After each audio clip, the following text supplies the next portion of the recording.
Assalamualaikum warahmatullahi wabarakatuh. Selamat pagi. Kami dari kelompok 3 Ekologi Hewan dengan anggota saya Alia Nuranti, saya Laura Gracelia, saya Bintang Oktaviani, Saya Elis Veronica. saya Putri Sinta. Pada hari ini kami akan melakukan observasi di tempat peternakan hewan yang ada di Jalan Tegalsari. Selamat menyaksikan. Hai semuanya. Di sini kami akan pergi ke tempat peternakan sapi. Nah, di sini kami sudah sampai.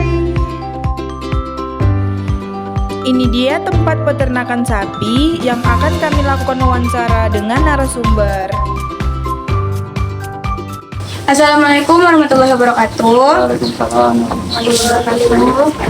Hari ini kami sedang berada di Jalan Tegalsari Ujung, tepatnya di peternakan milik Bapak Tukiran. Bapak Tukiran. Di sini sudah ada narasumbernya. Boleh perkenalan diri dulu, Pak? Iya, sebenarnya ini yang punya Bapak Tukiran, bapak saya. Mungkin tadi dia masih duduk di depan. Iya, kalau saya ini anaknya. Kalau bapak nama saya Sugeng Pranoto. Umur 33. Itu belum genap.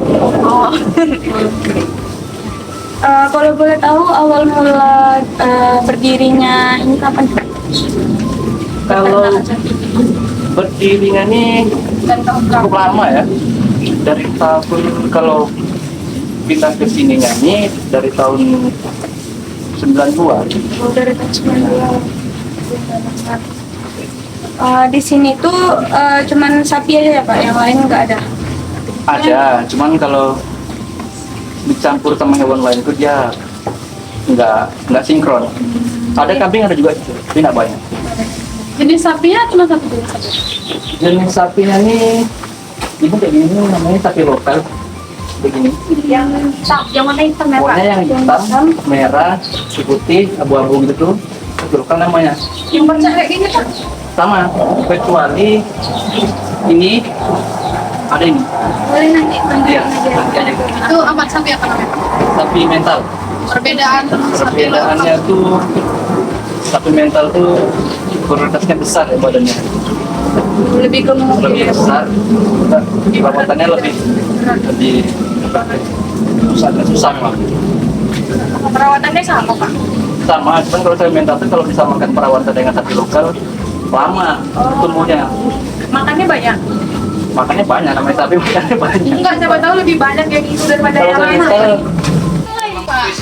Nah, dari penjelasan Bapak, ini adalah salah satu sapi berjenis sapi Brahma. Habitat sapi Brahma ini umumnya meliputi padang rumput dan lahan pertanian. Persebaran sapi Brahma ditemukan di berbagai daerah tropis seperti India, Pakistan, dan juga di Indonesia.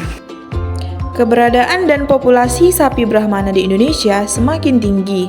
Mereka banyak dipelihara di berbagai daerah, terutama di tempat-tempat yang memiliki iklim tropis dan subtropis. Yang kedua yaitu sapi Bali, memiliki daya adaptasi yang baik terhadap lingkungan yang baru, suhu yang baik, kelembapan, kondisi tanah, kondisi lahan, pakan, dan penyakit. Sapi Bali juga memiliki adaptasi yang lebih baik terhadap jenis makanan yang kasar dengan kadar serat yang tinggi. Persebaran sapi Bali ini yaitu dari Pulau Bali. Sapi ini kemudian menyebar ke pulau lainnya seperti Lombok, Timur, Sulawesi Selatan, dan melalui berbagai proyek pemulihan dan pengembangan peternakan. Populasi sapi Bali di seluruh Indonesia diperkirakan mencapai lebih dari 3 juta ekor yang merupakan sekitar 26% dari total populasi sapi di Indonesia. Nah, yang terakhir ada sapi mental. Habitat alami sapi mental ini meliputi padang rumput, lahan pertanian, dan daerah dataran tinggi. Persebaran sapi simental ini ditemukan di Eropa, Amerika Utara, dan Australia. Di Indonesia, keturunan sapi mental ini seperti sapi Friesian Holstein banyak diperkirakan dalam sistem peternakan yang modern. Populasi sapi simental menurut data Kementerian Pertanian, total populasi sapi di Indonesia pada tahun 2021 mencapai sekitar 18 juta ekor.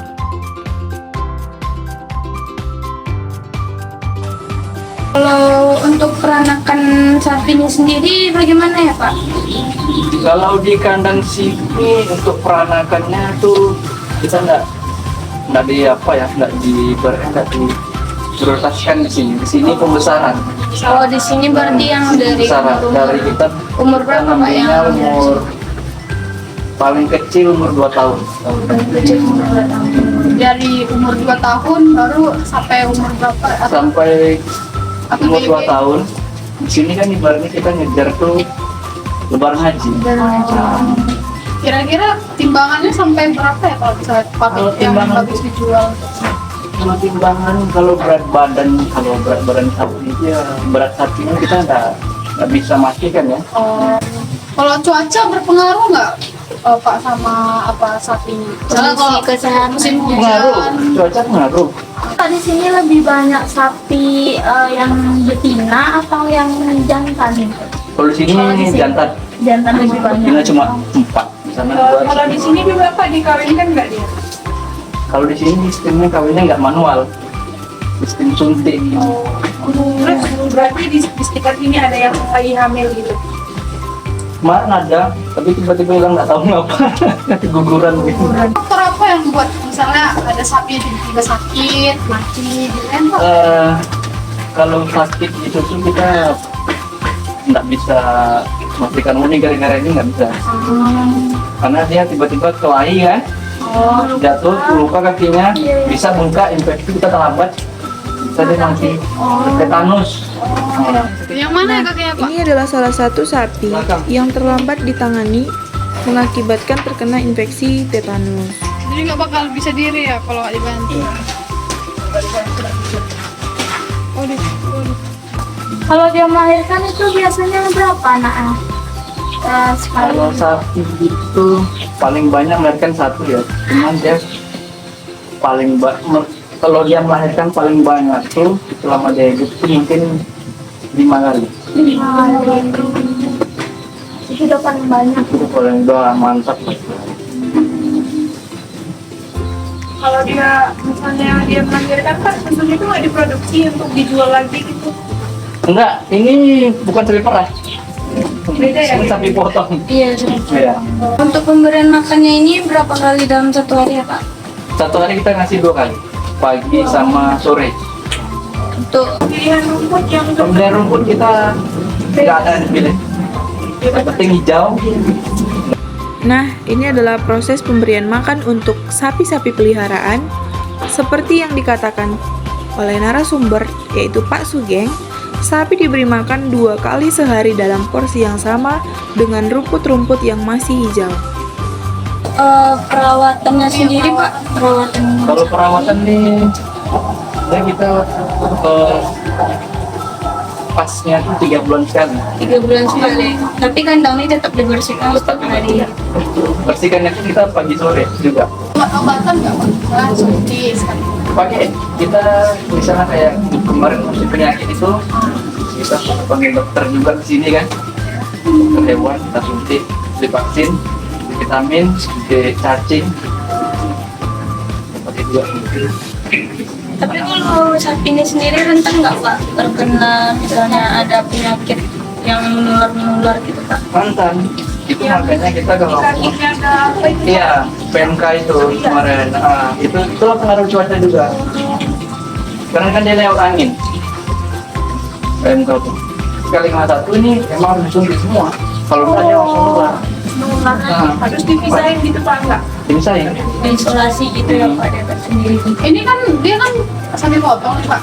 Jadi dia nggak ada kayak kawin gitu Pak atau ada misteri? Ada. Kalau kita mau kawin kita kawin kan kita kalau mau kawinkan itu kan bibitnya bagus nggak, kalau bibitnya bagus baru kita kawinkan emang. Jadi bukan cuma membesarin tapi dikawinkan juga. Iya. Berapa? Berarti target penjualannya setiap lebaran haji, kalau misalnya nanti orang beli di luar itu bisa gitu Pak? Bisa, kalau ada yang mau kita jual. Kalau ada itu kita jual. Untuk semuanya kan itu misalnya untuk pesta. Boleh? Biasanya untuk dijual untuk lebaran haji itu umur berapa tahun ya Pak? Kalau untuk lebaran haji itu kita minimal Banyak. umurnya Umur sapinya. paling kecil kita tuh 2,5 tahun. 2 tahun setengah. Makanya kita ngambil paling kecil tuh 2 tahun umurnya. Karena kan kita Kan kalau jarak lebaran haji kan ada 8 bulan. Inilah hasil wawancara kami dengan Pak Sugeng sebagai narasumbernya. Nah, di sini kami kelompok 3. Assalamualaikum warahmatullahi wabarakatuh.